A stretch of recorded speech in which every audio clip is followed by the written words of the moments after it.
What is good, you guys? Welcome to the premiere episode of the Menace Sports Hub with your host Mike from Ivor Reacts and Ryan from Eternal 316. Eternal 316. How you doing, Mike? You doing good today, boss? I'm doing brilliant, bud. I'm doing brilliant, and the reason I'm doing brilliant is because we got some sporting. We got some sporting stuff to talk about, but then you know how much I love a good sporting competition, and we got it coming. Yeah. Yes. See, and I'm really, I'm really happy that you chose to come on this adventure with me, doing this podcast, man. Because one thing that I think that we both have in common, even if it's on different sides of the globe, is that we love sports. You love your rugby, and I love my NFL, man. So I feel like this would be the best for not just for us to educate each other, but also for viewers from around the world to come together on this sports podcast as we continue to talk about what we love the most, you know? Yes, man, yes, and that is the one thing we do have in common. NFL, rugby, we're both big fans. You on the NFL side and me on the rugby side. Sorry about my voice cracking up then, people, but sometimes these things happen. Anyway. Yes. Okay. All right. So I think we can get started. Talk about the NFL. And I don't know. Like, I mean, I can only talk about like the Super Bowl. And then I guess we could talk about rugby because you said a big game coming up on the rugby side, right? Yep, this Sunday is the NFL Super Bowl this Sunday, and also this weekend marks the beginning of the NatWest Six Nations rugby tournament between Wales, England, Scotland, Ireland, France and Italy. So we got some big European competition coming up. Wow, I didn't know that many countries were involved in the tournament. Yeah, man, that's insane. It's a big rugby tournament. This the only rugby tournament at the moment that kind of rivals the Six Nations is the Four Nations between New Zealand, South Africa, Australia and Argentina. And I believe so that they're doing have a something question else about as well. rugby before. I believe that the I'm US sorry got one. about the latent. There seems to be like a latency between us, and that probably is a connection issue. But bear in mind, to everybody who is subscribed to us or subscribed to this new content, we do live on opposite sides of the world. I live in the United States. I believe you live in Welsh. Am I Wales. mistaken, or do you live some? Wales, Okay. UK. We'll just keep it to the UK, and that is easy for people to get that in. Okay, well, yeah. So there is a connection latency, but we're going to keep this going. So here's the deal, Mike. I got a question about the rugby tournament. Is this pretty much as big? Is rugby pretty much as big as soccer is? Because soccer is on a global scale. So am I assuming that? Am I right into assuming that rugby is as big or maybe even bigger than soccer? I wouldn't say it is as big or even bigger because of the the different levels of competition and that between them. Because like in soccer, Okay. in the States, I know you got the MSL, the Major League Soccer competition, everything. Right. You go over there. Over here in Europe is the Barclays Premiership, which is the top tier English soccer, football. Wherever you're from in the world, it's either soccer or football. But we'll call it soccer to keep everything nice and kosher. But we got the English Premiership. You got Welsh Premiership. You got Scottish Premiership. You got La Liga. You got the Spanish tiers. You got the Serie A in Italy. You got the German leagues. You got the Portuguese leagues. It's a much more kind of global thing, soccer is, which is why there's so much more love for soccer around the world, and especially when it comes to World Cup, which obviously I'm not gonna lie. Okay, so World Cup year this year as well. all right. So I think I'm starting to see. So basically, in Wales, uh, rugby is like uh, your country's football, right? Am I assuming that Yeah, correctly? rugby is our national sport as well, so it's that's kind of like what we And I see also more important than soccer. okay, cool. By the way, like I just want to like just to clarify between the both of us, so we have like a great communication. If it seems like I'm trying to talk over you, it's not like that at all, man. I'm just super excited. And normally, when I'm excited to do a podcast, it just seems that way. So I apologize if it comes off that way. It's all good, Um, man. It's all good. but so I watched some of the videos you showed with me on rugby, and I have to admit, man, it seems like a very competitive sport. It seems like it's a more extreme version of the NFL. It seems like players in rugby can get injured a lot more than they could in the NFL. Am I assuming that correctly, Well, or am I mistaken? the major concern when it comes to rugby is obviously concussion, and obviously when you the forces that these guys hit each other with, and that can cause a bit of whiplash and that cause concussions. I think you also have that kind of problem in the NFL as well. With people flying at each other. Obviously, with Yes. NFL, you got a bit Well, padding, see, so the you can thing chuck is, yourselves in a bit harder. So it's kind of it's a little bit extra well, the protection thing that goes a is little bit further. well, one of the things that I noticed is the NFL players have a lot more, what do you call it? Breaks. Safety equipment. Safety equipment. They Right. have a lot more padding and a lot more like I've seen rugby players wear some type of helmet, but it's not as protective as the NFL helmets are. Is what I Nah, mean to say. that the header equipment you are talking about is called a scrum cap. It is Scrum cap. literally Okay. it is literally about 5 centimeters thick, and that it's only rubber. It doesn't really provide like the same kind of protection as the big massive I don't know what kind of material the NFL helmets are made of, but I mean you can tell the difference between them, and they got like the Well, grate on their faces and everything as well. Well, The NFL kind of players wear full head mask helmets. That's yeah. what I'm saying. Like, and I noticed that rugby players they don't wear full head mask helmets. They wear just like these caps on top of their head, just like as you said, rubber caps for protection. But other than that, rugby players are a lot more aggressive. They don't they don't really wear a lot of protection on their body or on their in any parts of their body. They're more like you know what they are. They're kind of like extreme soccer players, but in like a football format, if that makes sense. Yeah, the one piece of equipment that you probably won't see because also is just as thin as a scrum cap, but we do have shoulder pads as well. Oh, you do? They're pretty much the same thickness as the scrum caps as well, so you don't really tell too much of a difference between it. But if you see some of these rugby players now, their shoulders like they're massive anyway, so Yeah. it's kind of difficult to tell anyway. Well, the reason I bring this up, Mike, is because the only what I want to say about rugby players is that they're extremely brave, they're extremely tough, and I guess that's one of the major differences. I mean, there are tough football players in the NFL. Don't get me wrong.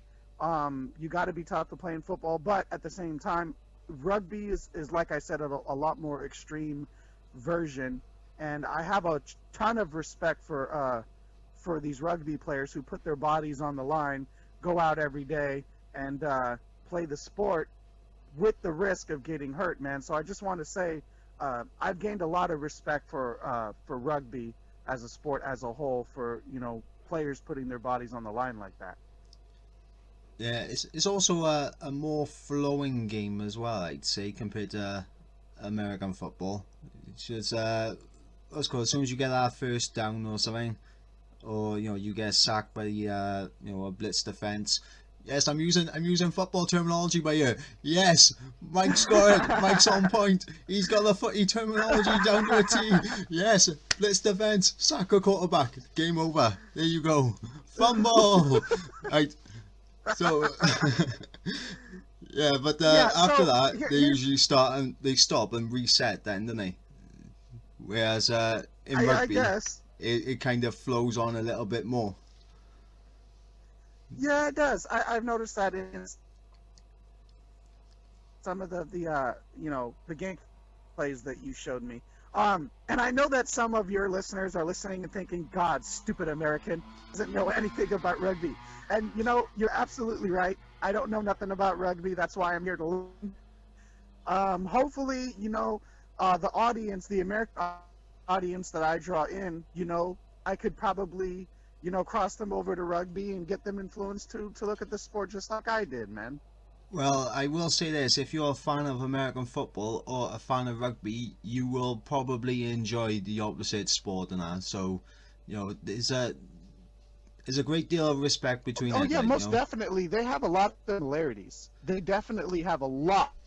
I mean, a lot of similarities. So, to the listeners, if you guys never heard of the NFL or rugby, you guys should look up both sports. Both are amazing. Both have a lot of similar qualities. But like I said, the only difference is rugby is a lot more extreme. So if you're looking for something more extreme,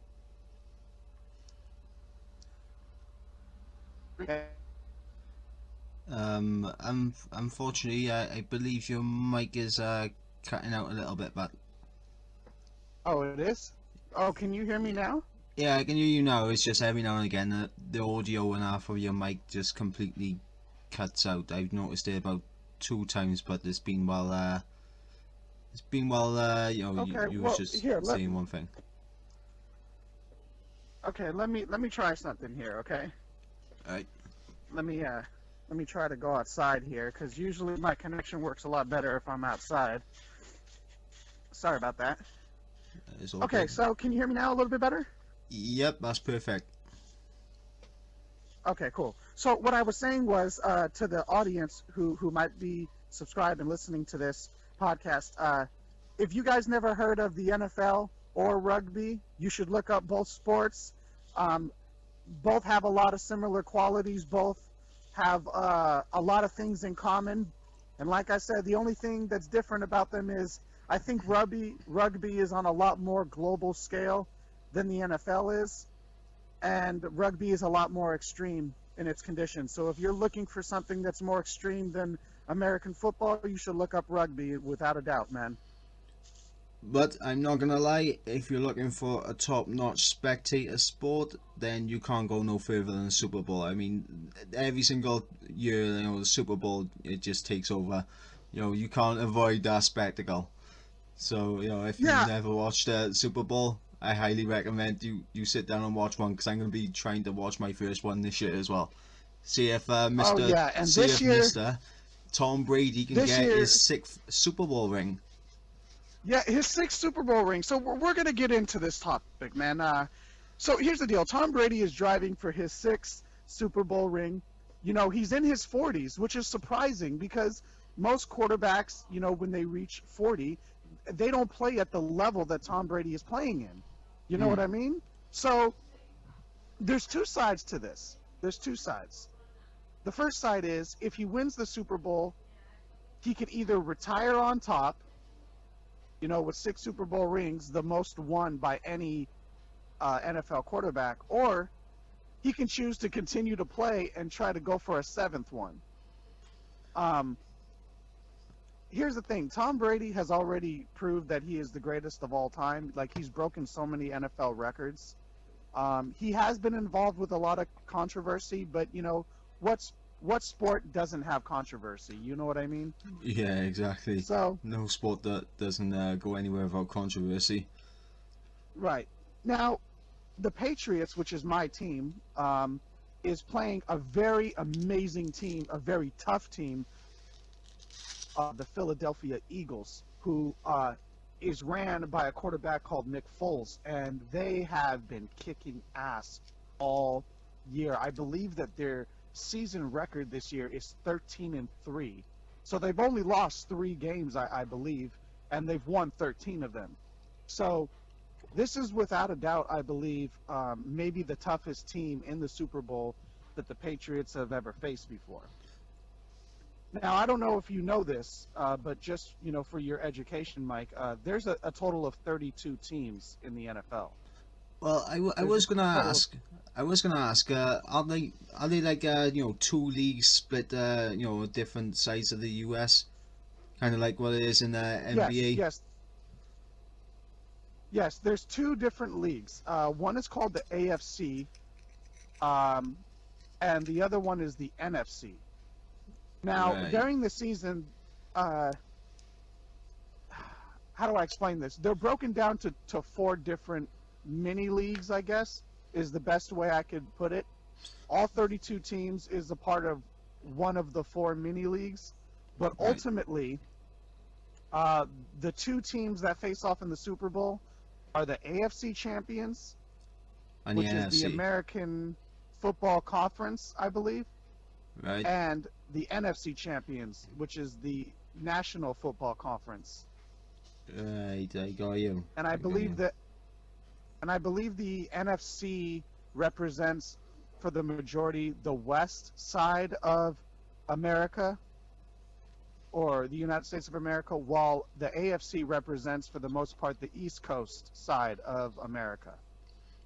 Yeah, I was thinking where they split up like East Coast, West Coast, and then obviously were you saying that they were like 4 little mini leagues, and taking that's kind of like the North Central region and the South Central region as well. Yeah, the north, south, east, and west during the season. You know what I mean? But toward the end of the season, they kind of just merge into either the AFC or the NFC Yeah, toward I the get end it. of the season. I get it, but I get it. So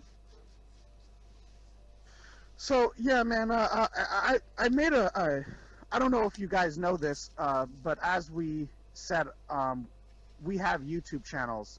Mike is Ivor Reacts, and I'm Eternal 316. So by all means, look us up on YouTube. But as I said on my YouTube channel, Mike, I wouldn't even have a problem with Tom Brady retiring this year. I caught that. Truth be I told, caught that video as well. I did have a little look about it, 'cause I was thinking, oh, Tom Brady, that's your favourite player retiring. Hang on, I'm gonna have to get your views and opinions on this. well, I'm going to say the same thing I said in my YouTube video, man. I would not have a problem as a Patriots fan with Tom Brady retiring, if we still had a backup quarterback named Jimmy Garoppolo, which unfortunately got traded to the San Francisco 49ers, who resides in California in America. But we did trade him, and Jimmy Garoppolo was trained by Tom Brady for years. So the thing is, if Brady retires, we don't really have a quarterback to fill his shoes.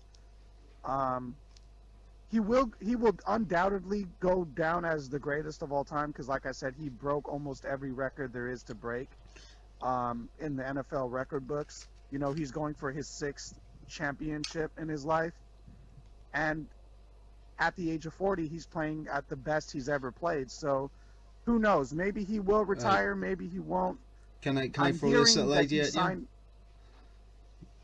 Because Sorry, what? I'm gonna try and throw this little idea at you, because obviously, when most professional careers come to an end, if they are absolutely amazing at their jobs, and Tom Brady is amazing at his job at quarterback, most of the times they do go into coaching for the big teams, to train up these young gunners coming through. Can you see Tom Brady doing that for the Patriots? I honestly don't know, because there's a lot of aspects that play into it. It's not just his career in the NFL, it's also his family as well. I know that Giselle, his wife, who is, believe it or not, I believe a German model, believe it or not. Um, I believe Giselle has been begging him for years to retire. So if he does retire as a quarterback, I don't know if if family wise he would be okay with, or she would be okay with him doing coaching. I don't know. You know, it's not just the business; it's also the family aspect of it too. Hmm. Um, I know that Belichick, who is the present head coach of the Patriots right now, I know he has job offers for other NFL teams. You know, I know the offensive and defensive coordinators have, you know, job offers from other NFL teams too. Um, I don't know. I mean, I want to say I hope that he coaches another NFL team. Tom Brady becomes like a coach eventually, but it's really up to him. You know, it's really up to him and how that will affect his life and his legacy, you know? Hmm. Sorry, just drinking a cup of coffee. A sec. It's yeah. I mean, That's what's okay. called with professional careers and everything. I do kind of see coaching as the next step because so many professional athletes and that after they finished with their playing careers, they always look for some way to stay in the sport and stay somewhat well relevant in the sport for years to come. It's like you see so many people and after their professional playing careers is over, they're trying to get their coaching badges, they're trying to get straight in so they can keep within the sport that they love to play. Yeah, you would think that they would, right? I mean, obviously after becoming a player, 9 times out of 10, you would want to coach other players, you know? I guess to continue your legacy. But there is another side to this coin, Mike, and uh, just bear with me. Let's say he does take on a coaching job, okay? Let's just say Hmm. for the sake of his retirement, he does. Um, what if he ends up, you know, not doing so well as a coach? You know, how would that look on at his overall legacy? You know what I mean? A guy who won 6 Super Bowl rings now becomes a coach, and now his team is not doing so well. You know what I mean? How will people, you know, look at that? So I guess there's another. I guess that's another aspect to look at. You know, when Tom Brady considering coaching, you know, he's also got to think of how it will affect him if his team doesn't really perform at the level that he'd likes them to. You know? Hmm. Yeah, I see where you're coming from, but what's called there is a soccer player, and he was a one hell of a soccer player. I'm not gonna lie. His name was Roy Keane. He used to play for Manchester United, one of the biggest soccer clubs in the world. I don't know if you've heard of him. Okay. No, but I'm definitely going to be looking him up afterwards, though. Roy Keane, you said? Roy Keane. Yeah, Roy he Keane. Okay, I'll definitely remember that and mark that down. And Roy Keane. Okay, I'll look that up, man. See when see when what he he's all about. when he was playing for Manchester United, this man he won Premier Leagues, he won Champions Leagues, he won FA Cups, he won. I'm gonna say the Mickey Mouse Cup because there's the Mickey Mouse Cup, but it's the Carling Cup. It's the cup that no one really cares too much about. It's not one of the major ones, but he won so many championships, and he was the captain of. He was the captain for Manchester United. Like so, he was one of the best centre midfielders at that time, and he was one of those people who could boss the field around as well. And when he retired, Okay, he went into a so manager's role basically, and he sucked at it. But that takes nothing away from his playing career. We still think of him as one of the best centre midfielders of all time. But he did suck as a manager, I'm not going to lie. I think he's getting better, but he still sucks. yeah, cause see, and that's what I'm trying to say. Like, you know, just because you're an amazing player and maybe one of the all-time greats winning championships, that doesn't necessarily mean that experience will fit into a manager's or coaching position. You know what I mean? Hmm. Uh, Sometimes being a coach or a manager or something along those lines takes a different amount of experience versus just being a player on the field, if you know what I'm trying to say. Yeah, I think I get where you're coming from, and there are occasions where players are easier to transcend that coaching role or managerial role, but it all depends on what the person is actually like as a leader. As like a locker room leader. Are they someone who can pass on the wisdom like correctly, and are they someone who can handle the pressure of not winning that big game if it ever comes? you know, there's a lot of things that can ride on someone if they go from playing to coaching. But I think it'd be Right. interesting to see if he does transcend that in that direction. Yeah, it would be nice. And this is not just for the NFL players, but this is also for rugby players too, I'm assuming. When transitioning into that, from player to manager or coach, I think it also depends on luck too, because, and what I mean by that is, you got to be lucky to land a team that's not only willing to work with you, but also uh, willing to perform, like I said, at the level that you need them to. So I think it's a combination of experience and luck as well when transitioning into that new position. You know what I mean? Yeah, and on that point with rugby, there are plenty of players that have gone into the coaching roles for the international squad for rugby, which is amazing to think about. But what's called there was a player, I'm trying to remember his name. I, Martin Johnson, I think his name is. Correct me if I'm wrong. Let me just quickly do a little search a sec. Martin Johnson. Well, I can't correct you if you were wrong because I'm still learning about rugby.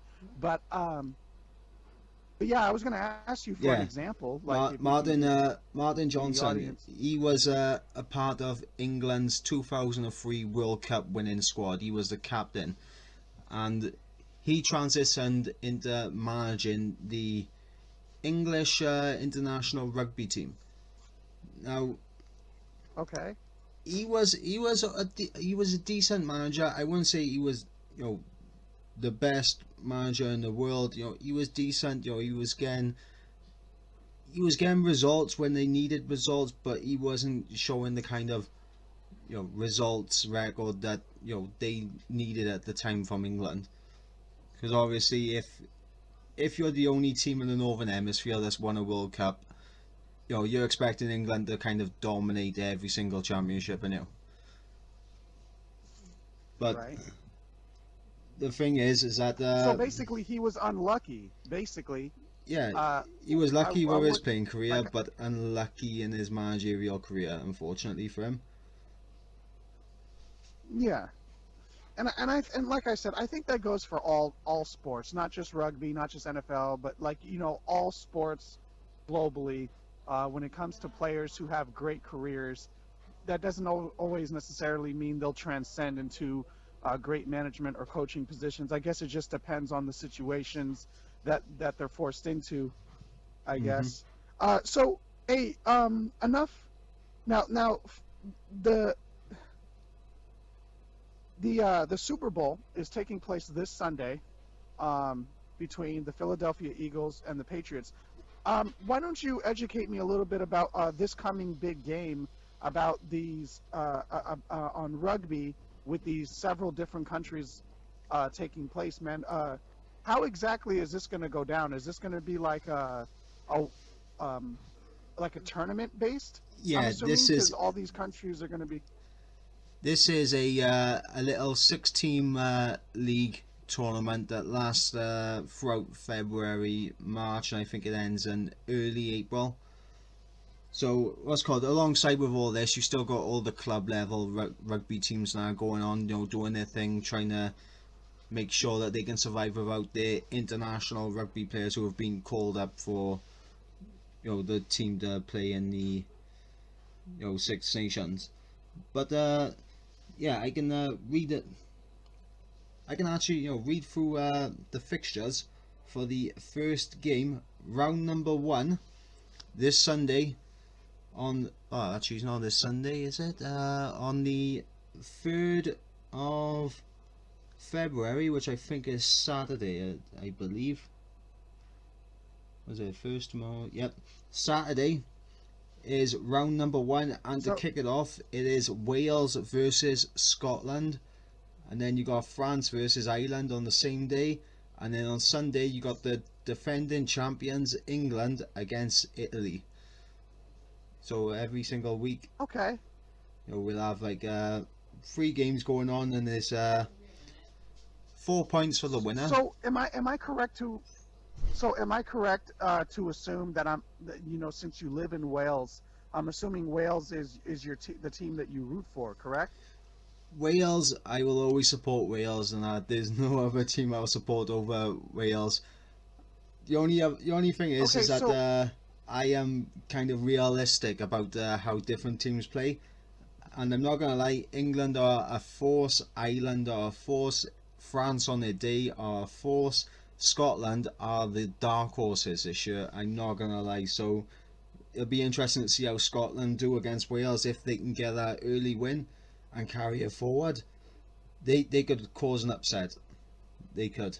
I'm not gonna lie, but I will be oh, they supporting did. Wales all the way. Okay, so uh, there's a couple of things that I'd like for you to discuss. One thing I would like for you to discuss is uh, how much of a rivalry does Scotland have with Wales in this rugby game coming up, or just in general? Is it a big rivalry? Is it a maybe just a small, medium type rivalry? Like, how heated are the teams going to go into this game coming this Saturday? Well, in terms of rivalry type deals, and it's not really a big rivalry between most of the teams, unless it's between England and them. It's like the rivalry between Scotland and England is big because they have like a little cup competition between just those two called the Calcutta Cup. So like they compete over that. But they got a bigger rivalry with England. Wales got a bigger rivalry with England. Ireland got a bigger rivalry with England. And you got France and Italy that have a rivalry with each other, but they also have a rivalry with England as well. So basically everyone just doesn't like England. Like, we just all have that rivalry with England over everyone I else. mean, who doesn't like who? I mean, all the teams doesn't like the champions. Let's be realistic here, okay? It doesn't On the matter. NFL side, It doesn't matter if they're the yeah, champions or not, but what's called the thing is, every single nation and that, every single year, they say, oh, as long as we beat the English, we don't care. That's it. okay. So can I ask, what is it? I mean, if it's not just because they're the defending champions, just for educational purposes, what is it about England that all these other teams just doesn't like so much? Is it because they win a lot of games, or is it much more deeply rooted? Well, for Wales, Scotland, and Ireland, it's a lot more deeply rooted and everything into the past. Like historically speaking, by England was a country that pretty much abused and raped and pillaged all of these 3 nations. Now they beat the national languages out of our countries. So I mean, the hatred that we have towards English is based on what they done to us in the past. The Oh, I see. So some of the historical tyrannies that I guess England brought in the past kind of pulls or plunges into the sport. I'm assuming, right? Yes, From all these rugby fans. yes, to a degree, we all say that England is basically our enemy when it comes to any kind of sport that we're separated by. But if we're united in like a British team, so like if, for example, if we're Olympic team by year, right, and we're flying the Great British flag, we're unified, but As soon as you separate us, that's it. We're coming after England. That's it. That's the only team we want to beat. Okay, so I think I'm starting to see a little bit here. I think I'm starting to learn a little bit here. Um, I guess my other, just a couple more questions here now.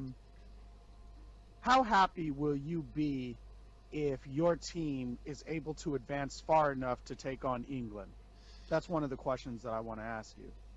Well, the first game for us is against Scotland, so before we even look at England, we gotta get past Scotland, who are looking on form. I'm not gonna lie. They had a great autumn internationals, and they're looking on point. Now, the second round of this competition is Wales versus England, and we have an opportunity to beat Okay. England in England's home country in Twickenham, which is always a great thing. And the last time England expected a nice easy win against Wales at Twickenham, we knocked them out of their own World Cup, which is the one thing that we can say proudly and laugh at them about, because they hosted the 2015 Rugby World Cup and we knocked them out of it. Which So is I'm assuming that you would be pretty excited if your team does advance that far to not only beat England but beat them in their hometown. I'm assuming.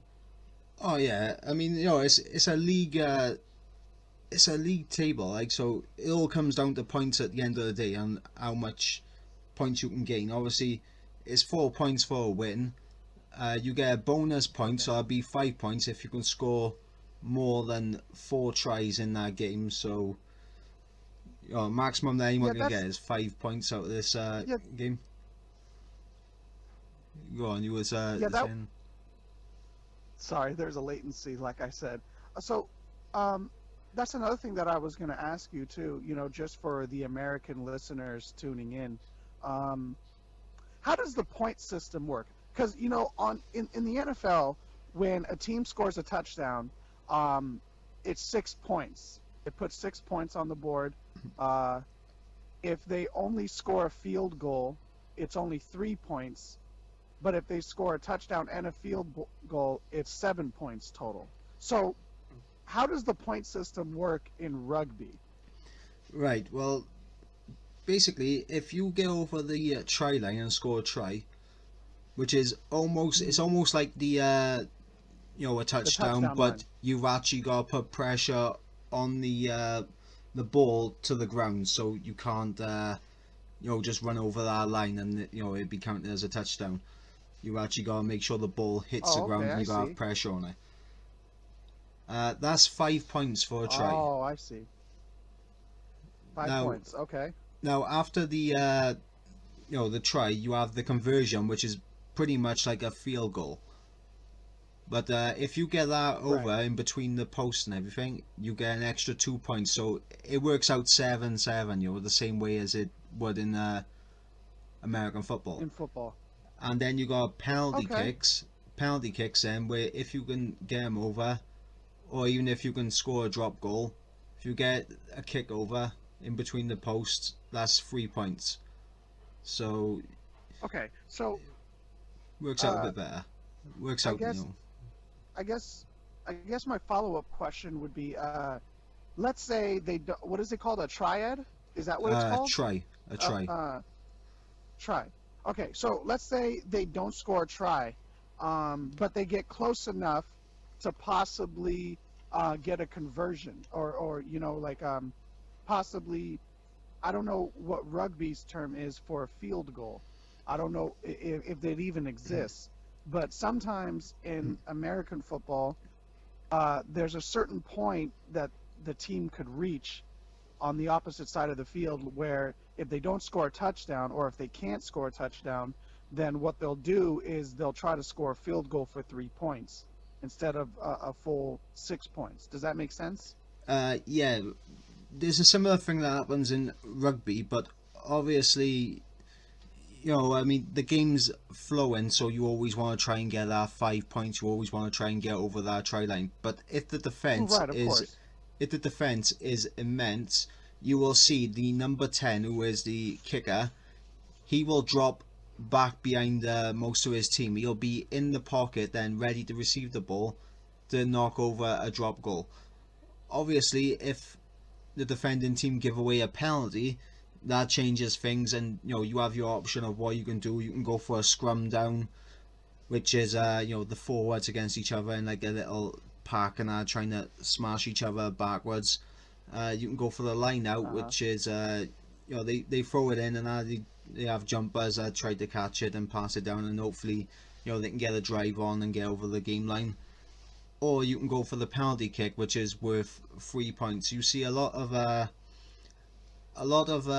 people on that. They will always, if you get a penalty, they will usually take the 3 points over nothing at all, unless they've been dominating a certain aspect of that game. So like if for example, let's say round number 1, right, England versus Italy, I'll just use this as an example. England, if they are dominating the scrum, they will opt for the scrum, and they'll opt to push back Italy, and hopefully then they can find the space and that to just get over the game line, get over the try line, bang, 5 points. If Italy's scrum is stronger than England's, they will not opt for that scrum. They'll probably go for the penalty, or they might opt for the line out. They will never opt against something that they're gonna lose at. So Right, it's all about the variables and that. Like what can you get out of this? Is the best option by you is to drop it back for a drop goal? Is the best option to try and force a penalty? Is that penalty gonna provide us with 3 easy points? Or are we gonna push for the 5 points? Can we beat them in the scrum? Can we beat them in the line out? It's just all variables that can play into this. Okay. Cool. All right. So obviously I'm learning a lot about rugby. I'm hoping that some of your viewers have learned a little bit about American football on my side. I honestly, I had an extra question, but it slipped my mind, and I guess it had to do with the end of the rugby tournament. Oh, you want to know what the prizes are and everything for it, is it? Yes, exactly. Because I know like in the Super Bowl we get what's called a Lombardi Trophy, and the teams who win the Lombardi Trophy get The what's rings. called a Super Bowl ring. Yeah, get a Super Bowl ring. So, what exactly is the prize for the end of the rugby tournament? Right. Well, there's a load of little cups and everything you can pick up along the way. Like I mentioned earlier, with Scotland and England, they have a little cup that they have between them called the Calcutta Cup. So whoever wins between England and Scotland win the Calcutta Cup that year. Ireland, they have a similar competition with England, and I believe they have one with Scotland as well. I might be wrong about that, but I know they definitely have one with England. That's usually just between 2 different teams. These little ones, there's a cup competition between for one game between Italy and France, obviously being the 2 nations that are not a part of the British Isles and everything. It's nice for them to have their own little cup competition as well. Little game between them to find out who wins their cup. The main championship and is the Six Nations Championship, and they all get winners' medals for winning it, which is kind of similar to the Super Bowl ring in a way, but obviously it's just a medal. You got the you got the actual trophy, and when it comes to Wales, England and Scotland and Ireland, if one of those 4 teams can beat all of the other 3 teams from the UK, they win the Triple Crown, and if you go the entire tournament undefeated, you are considered the Grand Slam champions. Wow. So rugby has titles for every situation then. Yes. That is amazing. That's really interesting because NFL although we have you know certain trophies like the AFC title or the NFC and the Super Bowl title and the rings, we don't really have a title for a team to be completely undefeated. The Patriots almost went completely undefeated one year. They were 16-0, but unfortunately in the Super Bowl that year they got defeated by the New York Giants. But the point that I'm trying to make is, during that 16-0 record, there's no in the NFL there's no reward or championship to earn for being undefeated. So it's really dope to hear that rugby actually offers that. Yeah, I mean, you got a total of 5 games in the Six Nations, so obviously you win all 5. You're the Grand Slam champions. No one can touch you. You won the Six Nations. You won the Grand Slam. You won the Triple Crown if you're Ireland, Scotland, England, or Wales, and you've won all your little kind of one-on-one cups as well. It's like last Okay. year I'll say this: England won the Six Nations, but they did not win the Grand Slam Wow. because they were beaten Okay. by Ireland, and there was no team that won the Triple Crown because Wales managed to beat Ireland, Scotland beat Ireland, Ireland beat England, So England beat Scotland and Wales, and Scotland beat Wales as well, but lost to England. So no Triple Crown winners, no Grand Slam winners from last year. It was just the Six Nations. okay, so I'm assuming that in rugby, from what I'm taking it, and correct me if I'm wrong, I take it the toughest teams is pretty much a toss-up between England and Scotland. Am I right? No, actually, the big, the toughest teams, when you look at it from, just in past history and everything, Scotland haven't won the championship since 1999.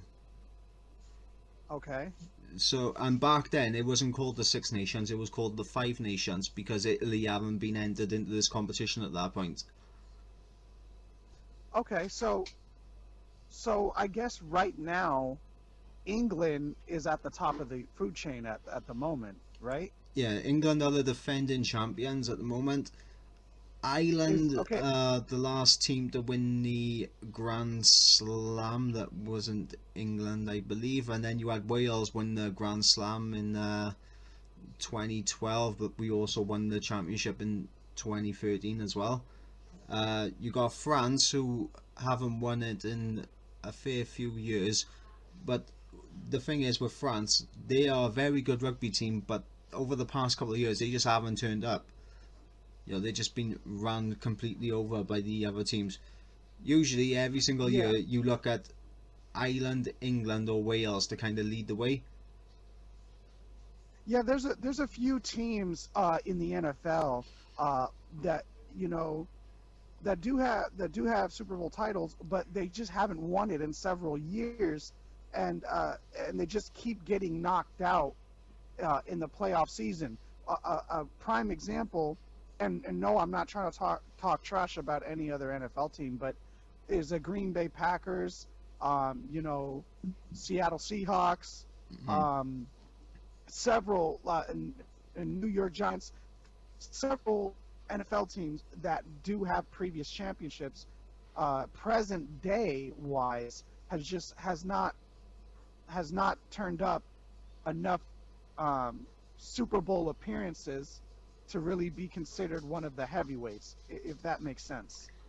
Yeah, that makes sense. And what's it called? I'll say this, and when over the past 10 years or so,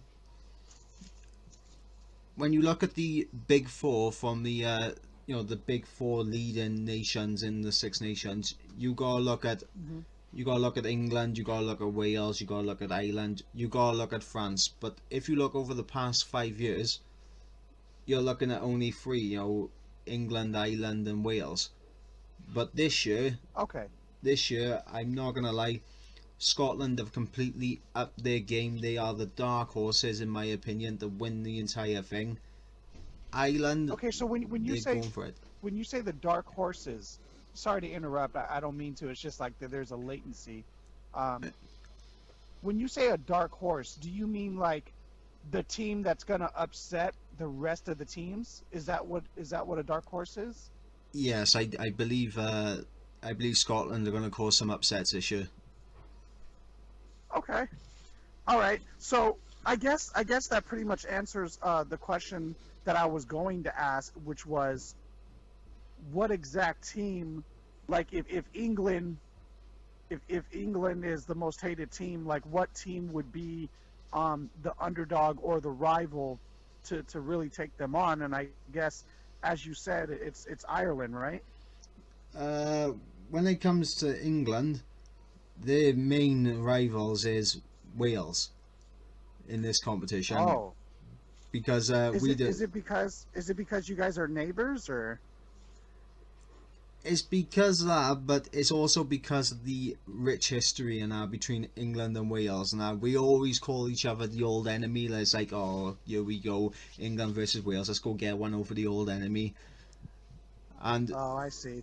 what's called Okay, so there's two different songs in that they just sing as well. Because the English will sing as long as we beat Llewellyn, we don't care, which is directed at Wales, and we say as long as we beat the English, we don't care. And we got loads of songs that go back and forth at each other, load of insults that go back and forth at each other. right. When it comes to England versus Wales altogether, this year is actually quite crucial because if England or Wales win this year, they go ahead all time for the most tournament wins in this competition because we are both Oh, level right wow. now. Okay, so I think I'm starting to learn a lot here. So Wales and England are pretty much the ultimate rivals because of the rich history involved. Uh, Yeah, as far as Northern Hemisphere teams go, yeah. did you say Ireland or Scotland was the dark horse? Forgive me for Scotland, forgetting. Scotland. Scotland is the dark horse that's going to take it all. That most people are looking at as the team that's going to upset everybody else. Correct? That's just from my opinion, guys, because Scotland, they Oh, managed to beat Australia. They managed to have a fantastic, undefeated autumn internationals, which is quite difficult to do because they play against teams from the southern hemisphere. England, okay. I don't know how England are gonna play because I'm not. I don't want any English fan by here to actually get on me about this, but let's be fair, your autumn international fixtures, they were easy games. They're games that you shouldn't be Hmm. losing. Whereas Scotland, Right. they took on Australia, who are one of the best teams in the world. They've won the World Cup on more than one occasion. They've taken on, South Africa. They're on point right now, Scotland. And I honestly believe that they are a dark horse and should not be left out of the championship hunt this year. Okay. Cool. All right. Yeah, I think I pretty much get it now. Yeah. Okay. So I guess my last and final question, uh, that has to do with rugby. And by all means, you could ask any question you want about the NFL, and I'll try to answer it as best I can. But Okay. my last and final question regarding rugby has to do with your rivalry, Wales rivalry with England. Is there some type of convention or something that takes place where both the England fans and the Wales fans could meet up for a possible game and possibly coexist, or is there too much hatred for one another because of the history that just doesn't happen? Well, I mean, there's club level games and that where you get teams from Wales that will play against teams from England, so Uh huh. kind of down from the international level. But when it comes to the international games now, basically it's like, right, we are coming now. We are gonna take this game to you, right? We wanna win this game more than any other game. This is our game. We are gonna have it now, right? You don't know what you stepped into, kind of attitude. Like, you're just like, but you don't want these problems. You see, you're about to catch this fade in the middle of the rugby pitch, but That's kind of the attitude that we all have for it. But Okay. after the game's over, like, we're all in the pub and we all got pints in our hand and we're like, hey, and we were singing. Oh, I see. Okay, so basically during the game, you guys are just at each other's throats, like run this fade, boy. You're Yeah. gonna get your ass whooped. But after the game, the players rejoice over the game, and I guess uh, they unite and just have a jolly old time, right? Yeah, basically, I mean, here's the thing, right? Every single, we don't like England on that one day more than any other. I mean, that is the day where we will literally, tear England apart, like, in terms of Right. verbal warfare and everything. And it happened at the Euros as well. It happened at the Euros because if you looked at what happened in the this is soccer now. This is the European Championship. There was Wales and England in the same group. When we faced each other, there was so much back and forth between Wales and England. But as soon as Russia had a go at England, we was like, no, no, no, no, no, no, no, no. We're the only ones who can have a go at England. We were sticking up. We were sticking up for England, and then let's go later on in the championship. You had Northern Ireland and Wales together, and I think I'll link you that video now after we're done by you, where it was just pure banter back and forth between the Irish and the Welsh. Okay, yeah, I would definitely like to check that video out, man. Definitely. Um, Also, if you can, just send me a video of like maybe an after, if you could just find one where after the game between Wales and England, if you could send me a video where they're just all hanging out like united after the game, that would be pretty dope too.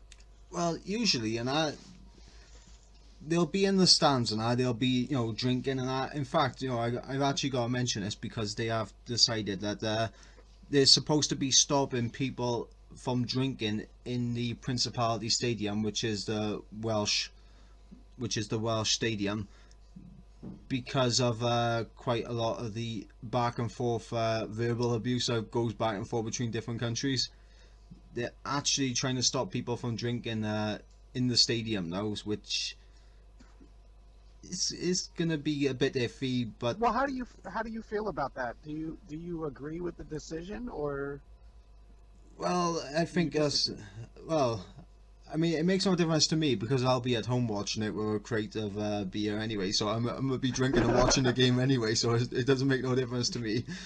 But let's go. Right. The thing is, when it comes to rugby, that is basically a game that you want to watch. Like you want to watch what goes on, but you also want to have a drink with it as well. All right. Cool. Well, I think this podcast was a great podcast. We've lasted for about an hour now. I think it's a great first episode to start off with. Just a few days away just a few days away from the Super Bowl, Super Bowl 52 between the Philadelphia Eagles and the New England Patriots, and the start of the rugby tournament taking place this Saturday. So I will be making damn sure that I try to tune in to the rugby tournament, see your team take on Scotland. what team? Scotland. Yeah, definitely. I'm gonna see. I don't know if our cable channels here on the United States can pick up those games, I think but if not, ESPN. I think ESPN. ESPN. I think so. I'm not sure. You might Okay. have to check that. But Okay. I think Well, ESPN does. let me ask you. Like, is there some website uh, that maybe we could tune in and watch it live, or no? I don't know because when it comes to the rugby over here, it's on the BBC and ITV, which is two different television I think companies. American television gets the British. Yeah, you get What is it? BBC America, don't you? Yeah, the British channel over here on America. Yeah, I think so. I believe so. Well, what's called? There's also like an app which I got downloaded called BBC iPlayer, which Okay. you can watch live television from BBC One, BBC Two. So if the rugby game is on BBC One, for example, you'd be able to watch it live even if you're not in the house, So it'd Oh, be. okay. Well, how about this? Why don't you on Messenger after this podcast is over, send me a link to that. I'll share it on my Twitter, to my followers. You share it with yours, and yeah, we'll definitely tell the audience what that app is called again. The app is called BBC iPlayer. So if you guys are not going to be around and are not going to be in front of a TV to watch the rugby, you can check on BBC iPlayer, connect to a hotspot, and you can watch it live in the middle of a park, or maybe in the middle of a line waiting to get a coffee at Costa Coffee because they take ages. You know what I'm on about. You know what I'm on about. Don't even get me started with the Starbucks out here, bro. Don't even get me started. Oh, I haven't even started with Starbucks. Oh, Starbucks don't want this thing. Starbucks, you about to catch his hands. I want my coffee, Starbucks are definitely gonna have to run this fade, bro, with their long ass lines and ridiculous ass fucking menus. I They made keep a, changing up those fucking menus, and I don't even know what the fuck the new flavors are. But hey, it is what it is, bro. I made an order about 2 years ago. I'm still waiting for that to come through. It's terrible. All I wanted was a coffee, 2 sugars, milk. It's not that complicated. Well, anyway, listen, to the audience, thank you for tuning in, you guys. We greatly appreciate it. Thank you for your subscription. We're definitely going to continue these podcasts on a more frequent basis. I think, you know what we should do? We should do a pre-game podcast, which is what we're doing now. And then Post game. Post game, yeah. So I'm going to tune in definitely to the Wales taking on Scotland. And Yep. It's Scotland, right? Or Ireland? Scotland. Scotland. Okay, I was right. So I'm definitely gonna download that app, and I'm gonna watch the Scotland versus Wales game, rugby. You guys, make sure you guys tune in to the Super Bowl 52 Philadelphia Eagles New England Patriots. Oh, speaking of that, we're gonna that game, predictions before. Oh, predictions. We gotta do it. We gotta right. do it. We gotta do the All right, predictions. so why don't we start with your end? What is your prediction, realistically? And I know you're rooting for Wales, but realistically, how can you see this game turn out, man? Scotland win. Scotland wins. I Okay, honestly. do you want to give a prediction score, or? I think it'll be quite a close game. I'm thinking somewhere along the lines of 22 to 21, maybe something like that. It's going to be a very tight game because Wales are adapting a new kind of style by year. But I think Okay. Scotland will edge it, and I also think man of the match for Wales versus Scotland, Hugh Jones, because that man's an absolute tank. He is a beast on the pitch. So Hugh Jones, man of the match for me. All right. So that's one hell of a prediction. As far as the Super Bowl, New England Patriots taking on the Philadelphia Eagles, TB12 Tom Brady taking on Nick Foles. I am rooting for my team. I honestly don't know how this game is going to go, but don't get me wrong. The Philadelphia Eagles is a great team. They can squash the pocket real easily, but I can never, ever doubt Belichick and Brady. So what I'm going to do is I'm going to roll with my team. I'm going to say this is going to be a very close game. I think Tom Brady's going to pull a miracle out of his ass like he always does. And I think it's probably going to be 20-24 New England Patriots, and Tom Brady wins his 6th Super Bowl ring. That's my prediction, man. What about MVP? And MVP. I'm not just saying that because the New England Patriots are my team, guys. I'm saying that because you never, ever bet against Tom Brady, and we learned that last year. When he was down 3 touchdowns, and he came back and won that bitch. So I'm not going to sit here and say that Brady's not going to win it. I'm going with Brady So it is what it is. That's my prediction, man. Okay, yeah, I can appreciate that. So it looks like we're predicting two very close games by you. Oh yeah, definitely. No, like I'm not saying this is going to be a blowout game on either side. Hell no. The Super Bowl is going to be one hell of a tough game. These are the two toughest teams. You know, it sounds like you got a tough game on your hands too. Mm-hmm. So thank you for starting this podcast movement with me, man. I appreciate it. No worries, man. Let's move forward to the games. All right, man. Hopefully, the next podcast we can actually come back with a huge smile on our cheeks because our teams win. Yes, sir. Also for you guys, right? Don't forget to check out both of our YouTube channels, Eternal 316 and Iva Reacts. Don't forget to hit us up on our social media. At Eternal 316 at Iva Reacts on Twitter. Don't forget to check us out wherever whatever kind of social medias we're on now. I want some absurd yeah, and ones. if you though. guys have any questions whatsoever or any comments you guys want to submit that you want us to read on podcast, by all means feel free, man. We're here for the fans. Yep, no worries. And obviously, All right, if there is a sport that you wish for us to include in the next one, drop us a little comment and we will do our research and we will get into it. Hell yeah. All right, so audience, you guys have a good night, and we'll see you after the games. Shall catch you again. Bye.